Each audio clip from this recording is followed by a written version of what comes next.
Thank you for joining us today. I have another new Earth superpower luminary I'm very excited to introduce you to. His name is Rollin McCrady. He is the director and researcher of the HeartMath Institute, and they are on a mission to awaken the heart of humanity. For over 30 years, HeartMath Institute has been researching the heart and brain connection and is an internationally recognized nonprofit research and education organization with a mission to inspire humans to connect with the guidance and inner intelligence of their own hearts by focusing on global coherence and heart-based living. Researching heart rate variability, measuring the naturally occurring beat-to-beat changes in a heart rate. HRV monitors and analyzes the autonomic nervous system function. HeartMath helps individuals tap into their superpowers of intelligence of their heart in order to awaken them to become the best version of themselves. HRV varies with age and gender, which can have an alteration in autonomic function conditions such as panic disorder and chronic fatigue. The heart has 40,000 sensory neurons connected in relaying and transferring information to the brain. The heart-brain connection influences our perceptions, our emotions, our intuition, and our health. HeartMath Institute offers solutions to help restore mental, emotional, and physical balance, and is great to be brought right now into your household for you and your family. I'm honored to introduce Mr. Rollin McCrady. Yes, I actually caught you on the Shift Network. Okay. In one of the events that they had like a weekend event where you paid, and it was a live feed for several days. Mm-hmm. So I tapped in and had it rolling in the background, and there it comes rolling in. And I learned from you and a few others some pretty amazing information. That's what brought me right to you. So I wanted to learn more about you because I feel like the heart is our main source. Is that, I would say, like, what do you think about the heart? What have you learned? Yeah, well, of course, it depends on what level we're talking about. But where you're headed with that question, and what I would suggest is it's really our main access to our own inner guidance system.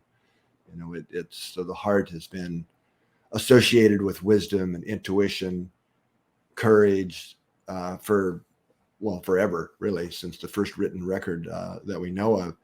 And there's a reason for that. And now the science is really just catching up, I think, with what most people, or many people around the world have known intuitively and instinctively all along. So we can talk about the heart physiologically and how it sends more information to the brain and affects our perceptions and emotions, and which explains why we say, I love you with all my heart, right? When we fall in love, I've never heard anybody saying, I love you with all my head. And so there's the physiological level, but then there's also what you might think of as some would call it the spiritual level. Just not a term I always like to use, but how the heart really is that access point or the bridge to the energetic or vibrational part of ourself, our undivided wholeness. That makes sense? It does. So which is more dominating, do you think, the heart or the brain? Well, I mean, it's a system. First of all, the heart and brain are always in communication with each other on all levels. And I think which is more running the show is really a question of our maturity, of the evolution of our own consciousness, our own vibrational state, if you will. I mean, if we look at the baseline of humanity right now, it's pretty clear that it's more head-based, more mind. And part of the problems we have is really that lack of alignment between, the deeper heart, our heart's inner guidance system, and the mind.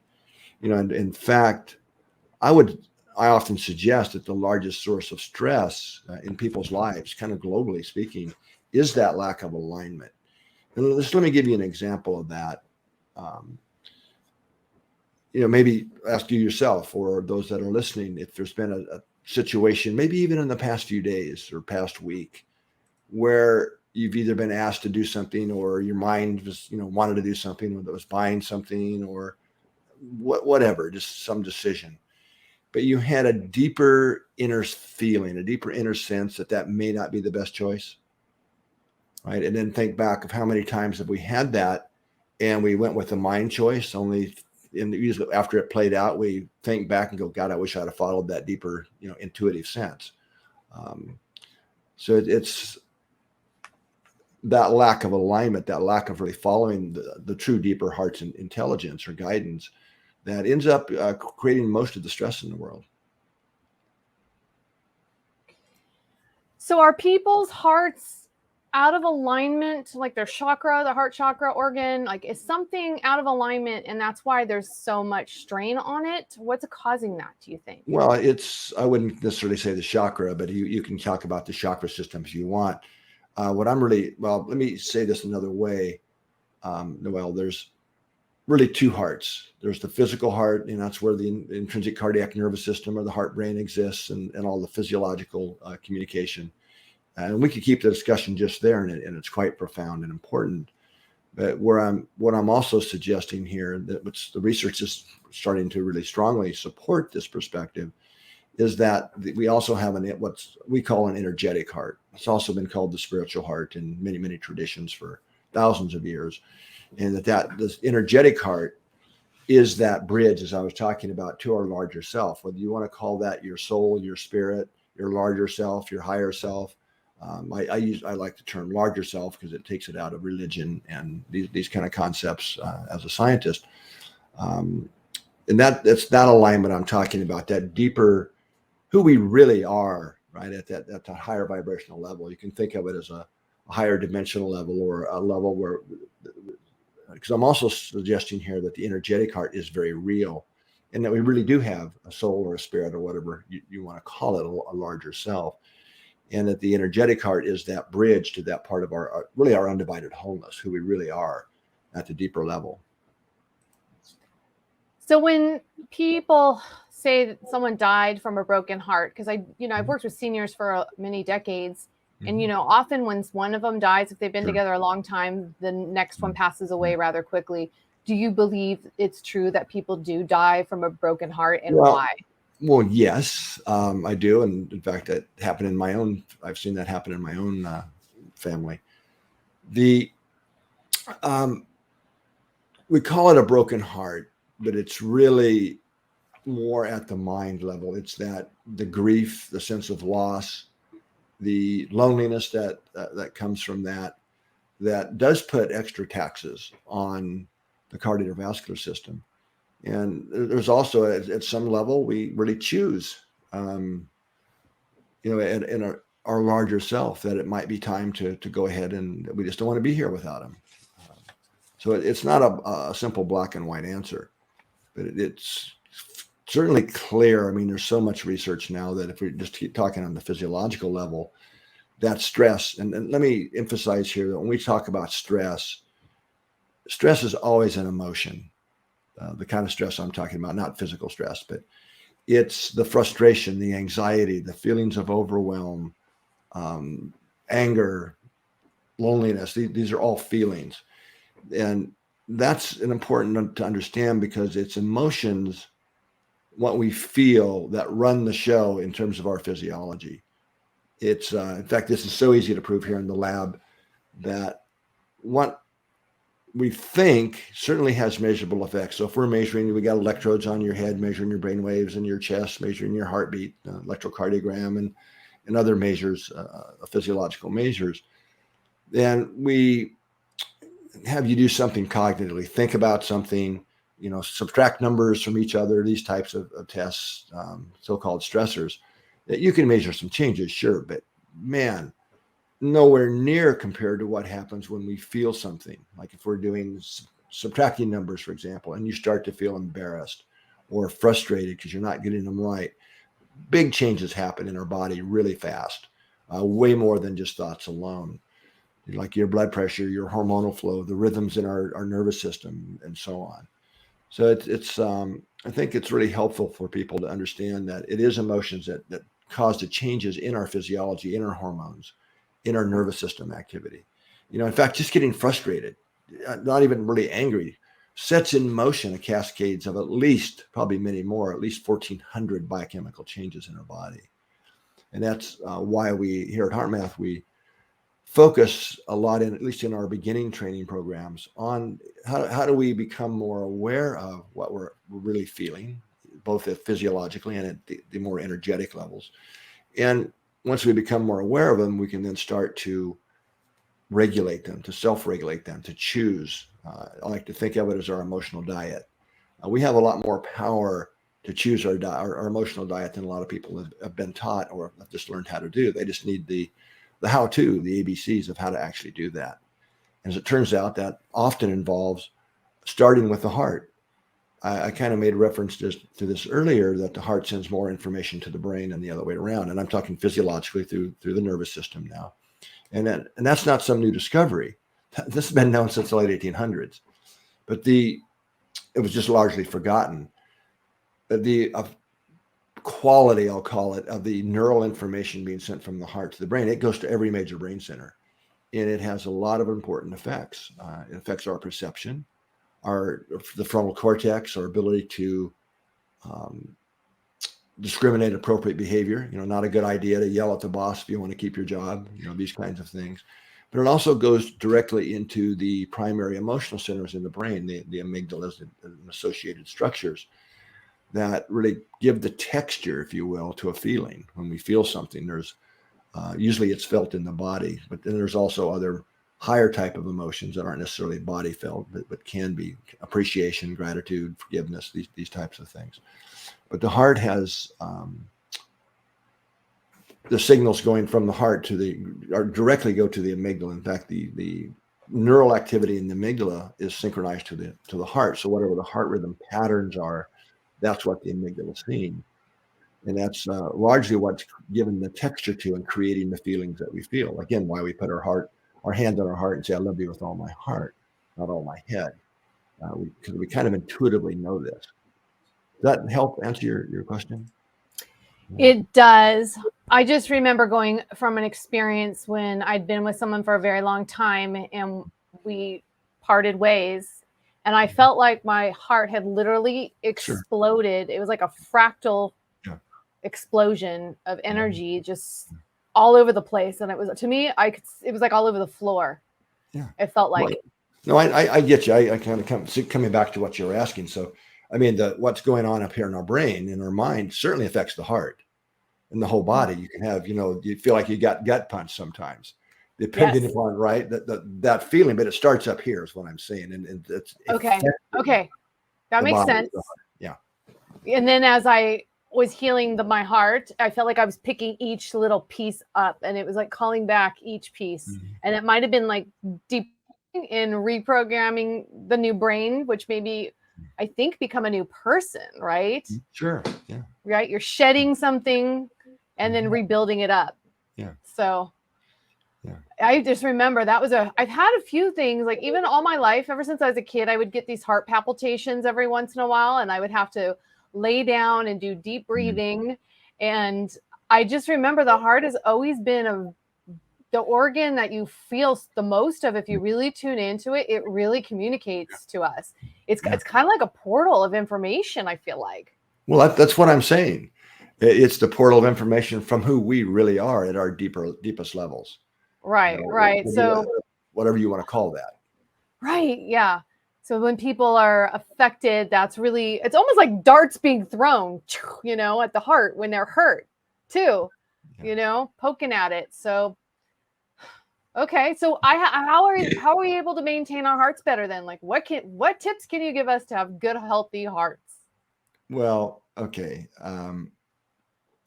Managing stress, if we're talking the physical heart, as I was kind of alluded, there's hundreds and hundreds of studies now showing primarily that stress is one of the big factors in terms of long-term stress in damaging the heart, whether that's a heart attack or sudden cardiac death or cardiac disease of various natures. So, just on that level, managing stress, which gets back to why I explained that it really comes back to emotional regulation.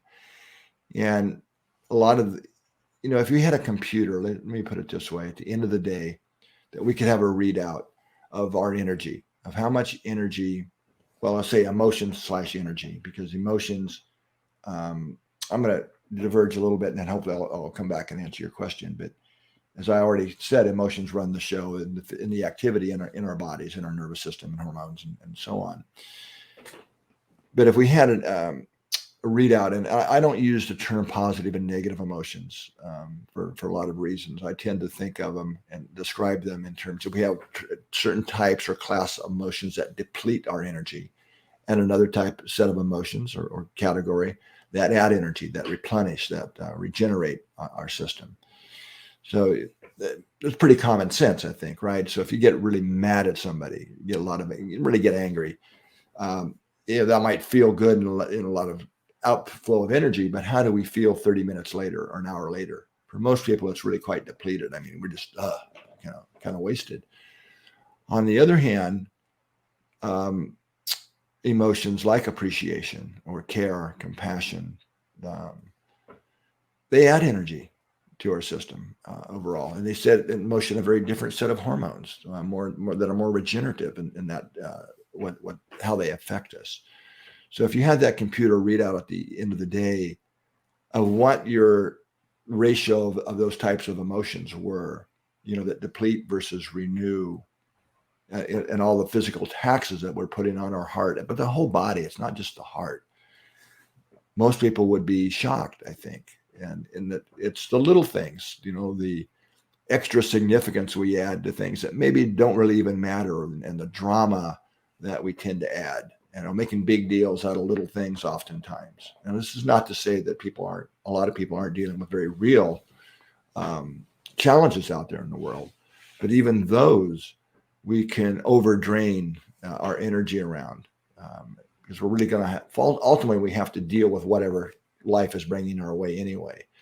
So having that inner security, which is what comes from that deeper alignment I'm talking about with our true deeper heart, actually helps give us the security to know we can deal with whatever comes our way. We're going to do it anyway, but do that in a much more energy efficient way that doesn't tax our system.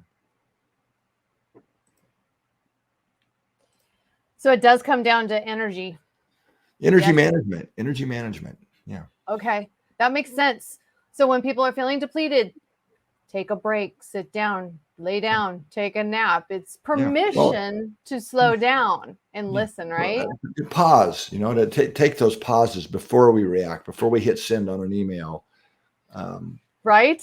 All of those days. And that pause, but it's more than, yes, pause, that's step one. But if we can learn some very simple techniques to shift our physiology, the rhythms in our heart, into what we call a coherent rhythm, that has profound effects on the way the brain's operating. So we're able to then make better choices in that moment of pause. And pause doesn't have to be some big, long time out, right? It can be seconds or a minute. But taking that pause, heart-focused breathing would be the first step, where we breathe it's a little slower than deeper, but you're actually putting your focus of attention right here in the center of your chest and pretending you're breathing right through that area. And there's reasons for this. Putting that focus of attention there and breathing at a slower, deeper rhythm, because that's changing the information. We're shifting the rhythms of the heart, which then changes the information going to the brain, which then helps quite literally get the neurons in our higher brain systems more synchronized. And when they're more synchronized, they perform more optimally. So it helps clear the brain fog, for example. So we're able to start making better choices. But more importantly, or as importantly, it's also aligning us with the heart's intuitive information. And we've actually shown that in very rigorous lab-based studies, that in terms of what I call it non-local intuition, that when we're in that coherent state, it opens that channel, if you will, between the heart and brain. And we're able to access that deeper information more readily. Well, I would think breath work would work very well with this method, correct? Well, step one is breath work, right? Heart-focused breathing. Okay. That's what I noticed. Yeah. I would do that when I would have the change of the heart, rhythm. I would lay down and change my breathing. I did this as a kid. I don't know how. My body instinctively told me lay down and breathe different. And that's what I did. Yeah. Great. Well, that's step one, but there's also advanced breathing, which is really what I think where we're headed. So, I mean, there's breathing techniques are taught all over the place, right? I used to do a lot of trainings for a lot of different contexts and would ask the different groups, how many of you learned a breathing technique? You know, depending upon the group, you know, everybody raises their hand or hardly anybody, right? And then in the groups that do, where? It's everything from a Lamaze class to learning how to shoot better if you're in the military or a police officer, to yoga, scuba diving. I mean, it's all over the place. And the reason that breathing is so universally taught is it works. It's something we have a conscious way to interact with our body with. I can choose to breathe deeper and slower as long as I can remember to do it. The problem is when we get triggered, we get stressed, all that stuff we've learned, it's out the window because we've gone into a state called cortical inhibition. Quite literally, that's what it's called, right? So, but that's part of the remembering. But that's the bigger point I wanted to make, Noelle, is that so breathing's great, step one, but more advanced breathing, where we really get a whole other set and range of benefits, is think of it as now adding, I'll call it attitudinal breathing, where we're actually starting to breathe a new attitude or a new feeling. So as you're doing the heart focused breathing in our various techniques, different depending upon the technique, there's about eight core ones. You start adding an intention. I'm going to breathe inner stillness, that feeling of inner stillness, or calm, or ease, these types of things, where you're really starting to instate a new attitude. So now you're not just taking the amplitude out of an emotional. Say it's a reaction. Somebody cut you off in traffic or said something you didn't like. But it's much wider than that. But let's just use this context. I call it grandma's wisdom. You know, take a few deep breaths, honey, is what grandma always said when you're stressed out and, you know, having a problem. But that takes the intensity out, but you're still left with the same emotion, the same depleting feeling, just at a lower amplitude.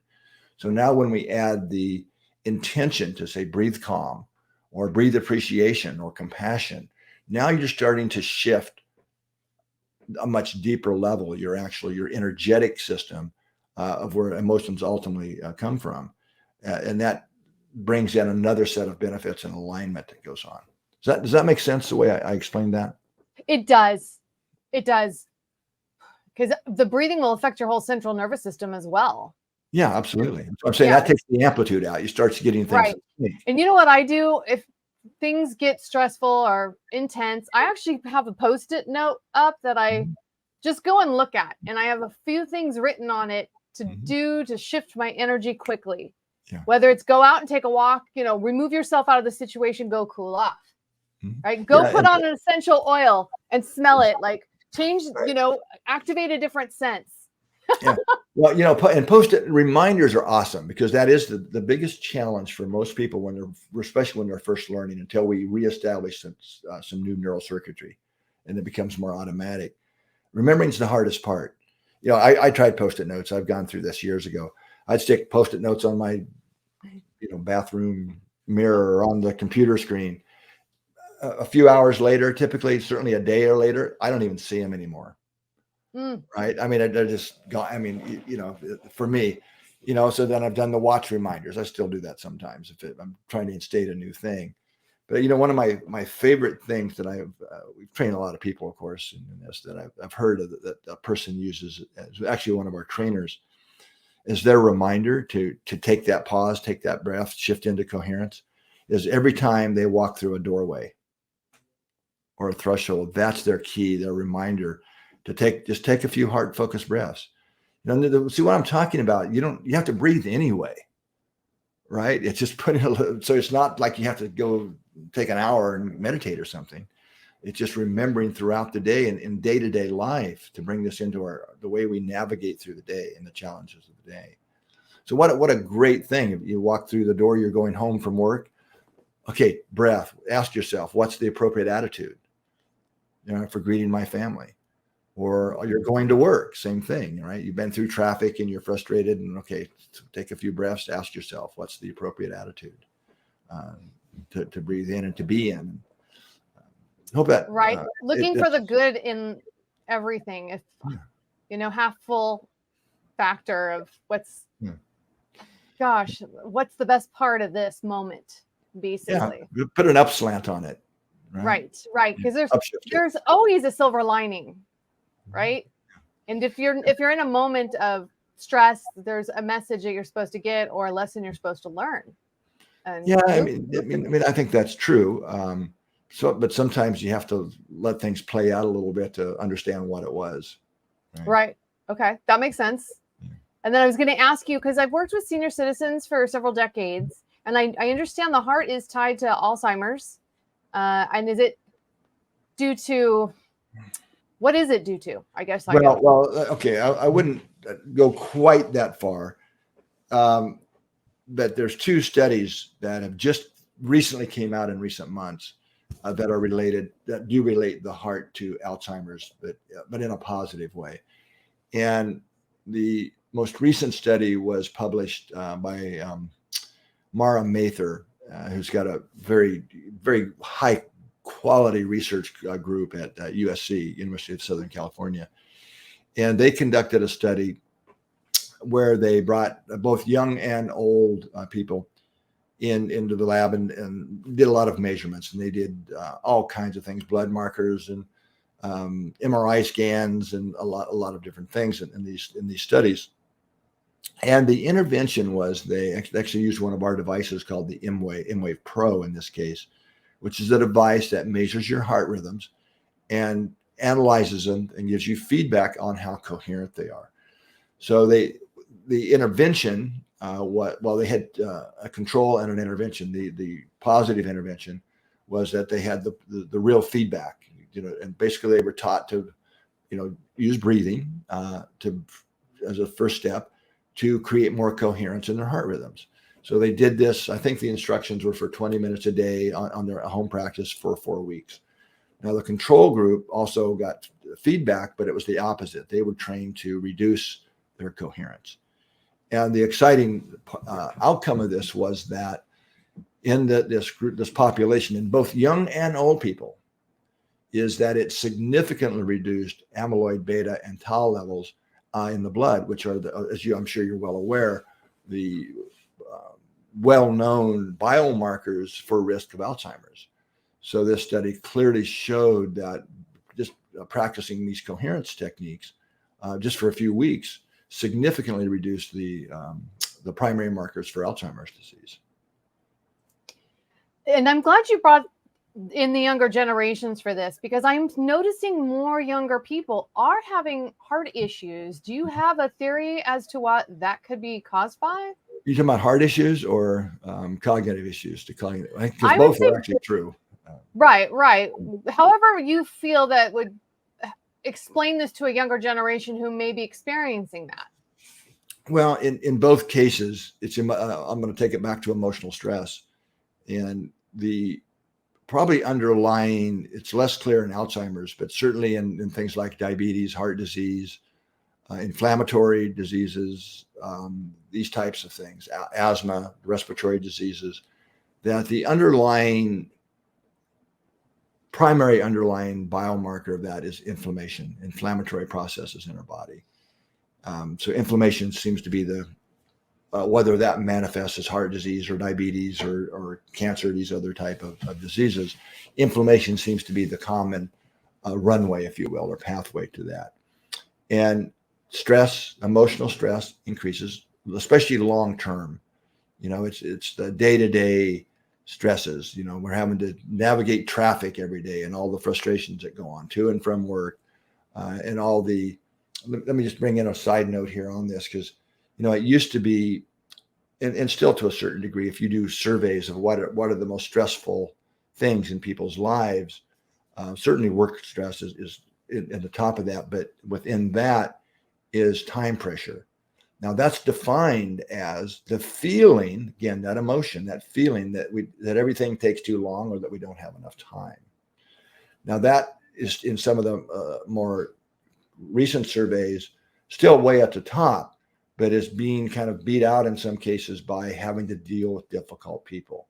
So it's that relational stress, again, the feeling disconnected or at odds with people. those types of stresses are especially powerful in creating these physiological changes, these energy draining physiological changes. So it's the steady diet of those types of emotions that are increasing inflammatory processes and really draining the body's self-regulatory capacity and self-regenerative processes. They just don't have the energy to heal ourselves. Okay, that's good information. Really goes back to taking care of ourselves and paying attention to that downtime. I know a lot of us, people pride themselves on not having to sleep a lot, they say, or, I don't need this or I don't need that. I'm like, yeah, we all do. Actually, that's when we regenerate. Yeah. Right? There's a lot. We actually have a module in one of our training programs. We do a lot of work in law enforcement and first responder communities. I saw that. It's a new one, right? You just came out with that, didn't you? No. We've had that a long time. Okay. There's a few I have written down here, and I was like, okay, this is good. So the whole point of wanting to have Mr. Rollin here is there are amazing resources on this website. When I went to start digging in, I thought, if we're ever in a situation, we're in lockdown again, this is the first place any family should go is to your website, which I believe is heartmath.org, and I'll put it up in the feed. So yeah, there's resources for children all the way from kindergarten to college and universities, and teens. I have a teen. I've gone through it twice and with years apart, and the amount of stress that these kids are facing, especially with social media, and them feeling excluded, or the bullying that's going on, or the impact of having to look perfect all the time and young and flawless, and it's unrealistic. Well, yeah, you're describing perfectly the social stress I was talking about. Yes. Okay, good. By the way, you might be interested in one of my books is called Transforming Stress for Teens. That's something you might want to check out for your okay. Teenage. It's actually one of my favorite books. Oh, good. Okay, good. So yes, that and Heart Intelligence, I would recommend to anybody. Okay. There you go. Because a lot of people, for many years, going to a therapist or a counselor or having to do self-care, self-love was shunned upon. It was kind of looked at like you're nuts if you're doing any of that kind of work. Now we're moving into an new earth mentality of you have to take care of yourself first so you can radiate out a healthy heart.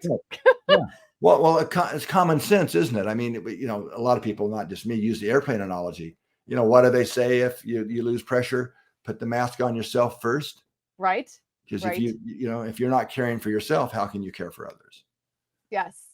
So can you tell us a little bit about what you have on your website for, you have elementary school, I saw K1 or kindergarten to college. What can you tell us about what you have on there so people there are a number of programs available on our website that's out of our education division that are designed specifically for kids, parents and kids. We also have a parenting program just for parents of how to raise more resilient, well-balanced kids. But there are programs from, as you already said, everything from actually kindergarten or preschool on through high school. And then a lot of our adult programs are actually taught at college level. They're in a lot of programs now in a lot of universities. If you're on a track to become a nurse or a doctor, for example, or a teacher, where you learn these basically self-regulation skills as part of your curriculum there. But outside of that, we have a lot of free resources. There's a 90-minute video course. So a lot of our tools and techniques are freely available, called the HeartMath Experience. You can just go to the heartmath.org website and access that for free. There's also, for those that are more into the science, the nitty-gritty science, there's a research library that has hundreds of peer-reviewed papers that have been published in scientific journals that can be downloaded freely. And also a number of tools and techniques if you just want to grab those and learn them there. And of course, you can also order one of the books like the Transforming Stress for Teens or Heart Intelligence. I would recommend to anybody the latest version of that. It's an awesome book that can really help anybody get started. Very good. I love this. We need more for the families, especially if more people are homeschooling now, and Mhm. they're using different methods to coach their kids. You are mentioned in my book. I don't know if you know that, but you're in my book. Wow. Yes, you're in my book, Superpowers, that came out, and Okay. it's doing Awesome. it. Well, thank you. Yes, I'll talk to Claire about getting you a copy. Okay. I was really impressed with what you were doing, and I wanted to send out resources that people could go straight to. And then as I dug more deeper into what people were doing, I was just like, I have to create video content because people don't always read. They don't have the time, That's right. That's but right. they can listen to us as they drive or they're That's doing right. something right. So, and sometimes people I also talk about like the way people learn. And some Mhm. people learn by watching, reading, and hearing and doing. Like there's so many methods. So I Yeah. thought, Well, okay, I'm gonna doing is the ultimate. Actually doing it is how you really learn it. right. So I'm And incorporating teaching as others. much as I can with good people who are doing it as well. And that's why when I was digging in your website, I was like, oh my gosh, this is so beautiful because more people, if we kind of create a movement of more people doing this, then people will send more information out, like try this guy out or check this person out. And that was what I looked at was you have a trauma education in there. I That's saw right. too. Yeah, we That's do. Yeah. huge. Can you tell us about that? Well, that's a program that's a certification for those that are in a healthcare professional context that need certifications. But it's also designed, you don't have to go get certified in it. Anybody can take it. It's actually a perfect program for anybody who is working with or has had some personal trauma. So it really crosses the bridge between both worlds. And it was put together by Adriana Elbers, who is we actually stole her from Stanford University. She's a pediatric uh, neurologist. So she knows a lot about the brain and the heart and brain, and is really becoming, I think, recognized as one of the world's experts in trauma. And so she's created that course, in collaboration with myself and others here at HeartMath. And that program, I'll just means you asked, was inspired by the work of one of the HeartMath trainer who was doing work in Lebanon with the Syrian refugees a few years back.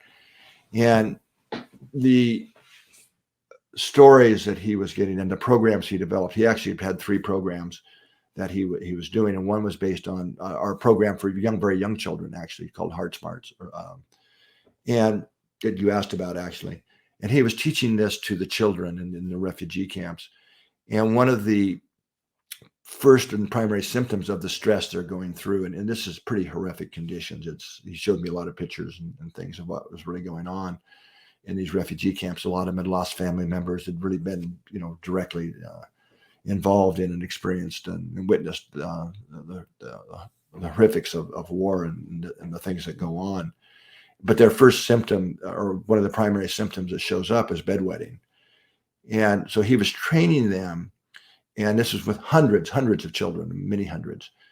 And it wasn't so surprising that the techniques were working with these children, that their symptoms were resolved.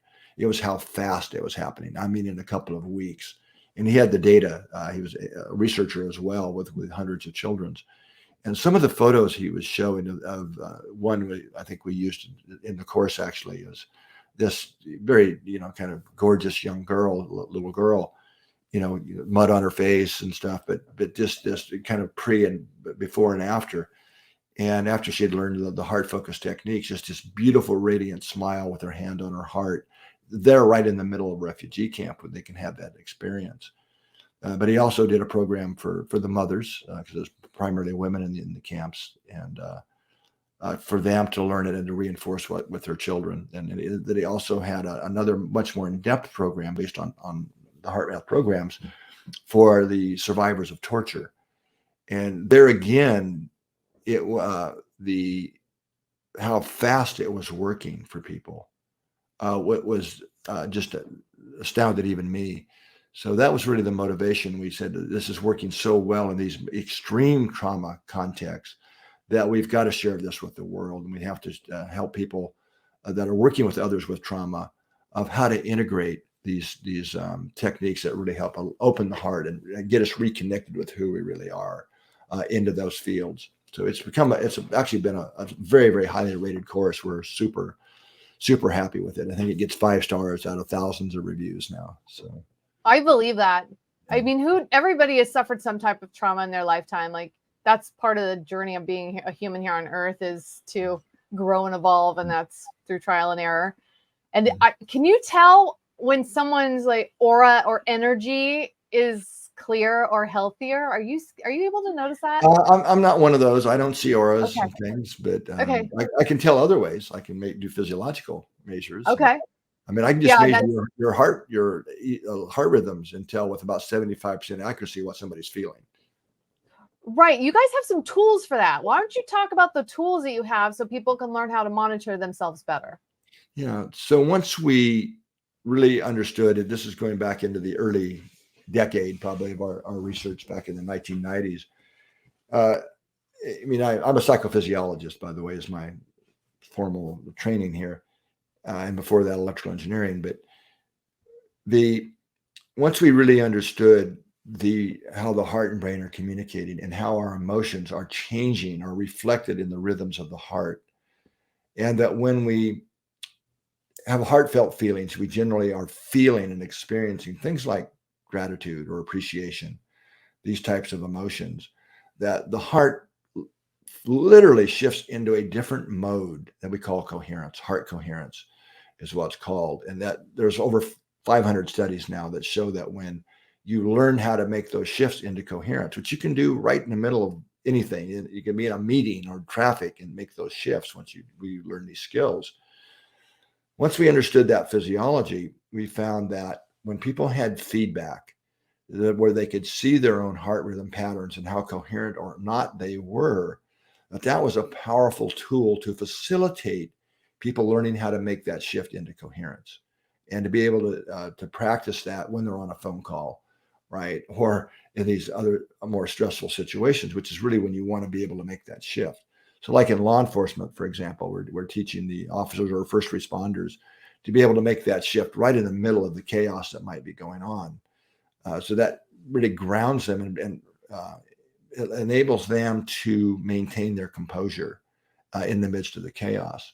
And those are extreme examples, but there's in our day-to-day lives, as you were saying, there's so many of these little moments where we can do that. So having the feedback allows us to practice the techniques and getting that real-time feedback of, so people are starting to learn what heart coherence feels like. So it's not about having to walk around with the technology all the time, but it's so valuable to get that inner reference of what coherence is and to practice that regularly, even if it's just for a few months. But what happens then is we train our own nervous system that's our new familiar inner state. So that's what we call shifting our physiological baseline. And I've got to tell you, that's when we do that is when this work becomes truly transformational in people's lives, because we've been able to rewire the brain and nervous system this is our new set point, our new automatic is coherence. So when we start getting into those incoherent rhythms and situations, that starts to feel odd and not so good. So we want to get back to coherence naturally. So it doesn't take as much effort once we've created that new baseline. It becomes automatic, the new you, if you will. Okay, two questions now. Not even on my list came to mind. Why I like to flow through this.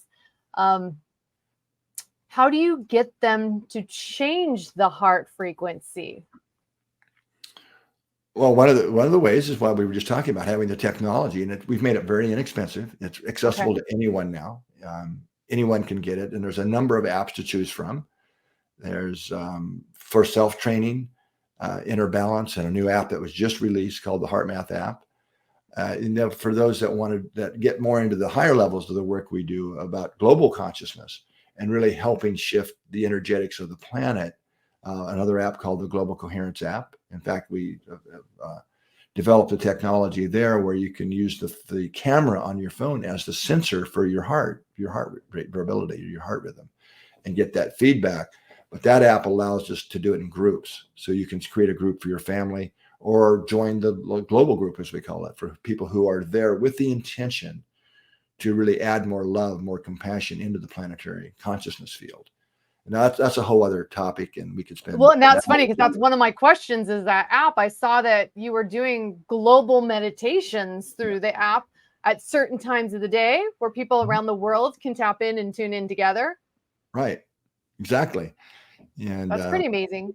it is. So just that might sound really kind of out there to some listeners, but let me give some scientific grounding to that, if that's okay, if we have time. Absolutely. I've done it before, and I felt like it's such a powerful shift. Yeah. So when we put electrodes on your chest to measure the heartbeat, the electrocardiogram, well, it's called the electrocardiogram for a reason. We're literally measuring electricity, the flow of current. And this is physics 101. Whenever you have a flow of electrons or current, you create a magnetic field. Now, the electrodes don't see that. You have to have a different instrument, and it's called a magnetometer. Now, one of the qualities of magnetic fields is they go through things. In fact, this is why cell phones work indoors, or radios and so on, because the magnetic components can go right through the walls. So when we have the current flows generated by the beating heart, those magnetic fields easily radiate external to our body. So we can how do I know this? Well, I can put a probe out here, the magnetometer, and measure it.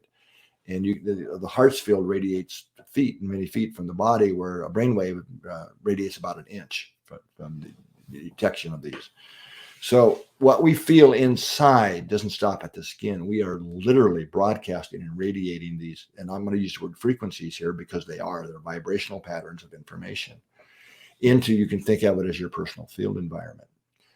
Now, the other step in that, and again, this is going back many years for our research, when we showed this and found this, is our nervous systems are also like big antennas, if you will, to these other biologically generated fields. We're very tuned to them. So what we're radiating, what we're broadcasting into the field, has measurable effects on others. Now, this is usually and largely unconscious for most people, although we become more conscious of it sometimes when we start feeling what someone else is feeling. It's called empathy, but that's because of the information in the fields. Now, I completely understand that. I think about that a lot actually throughout the day. How am I broadcasting out? What am I receiving in? That's why environment is very important. The people you surround yourself with, your beliefs, like everything is impacting your frequency. Just like right now, I have some construction going on at the house next door, and I can hear that, sound. So, it can build on your nervous system. Sure. Just like the 5G can, our devices, they affect how our central nervous system works. There's a lot of things that are affecting us. So when people don't understand why they're not feeling good, just think about those things. And that's why you have to step back, relax, sleep more, drink more water. Like there's so many things we can do to reset ourselves. We have to remove ourselves out of a situation, right? To regenerate. Yeah, but especially those things are all important. Diet, exercise, physical environment. I can't agree with you more.